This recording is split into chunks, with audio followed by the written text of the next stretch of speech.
Hi, my name is Dirks. I'm a food chemist. I have worked for Dr. Oetker for 30 years. We're here in research and development, and our department is called Central Analytics because we are in the business of testing all sorts of raw materials and ingredients for all our production plants. Once you realize we have more than 400 products in our portfolio in Germany alone, and then add all the other markets, you begin to get an idea of the massive amount of testing we do. Consumers still imagine food scientists as white-coated experts hugging test tubes, although in reality we are more like technicians.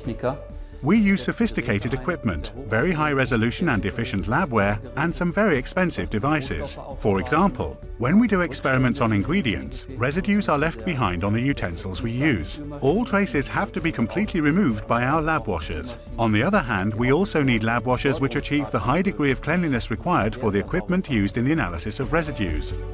Miele is a company with a long tradition. It's very reliable. Their machines are efficient and can be depended on. We use a lot of glassware, and Miele machines are highly modular, so the fact they are easy and quick to load with various types of glassware is a huge benefit. My name is Britta Fournes and I work for Dr. Oetker. We have had Miele lab washers for 3 years now.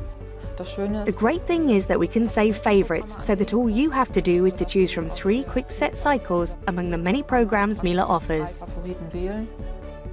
It's also very important for us that laboratory glassware is properly washed and dried so as to be ready for use again immediately.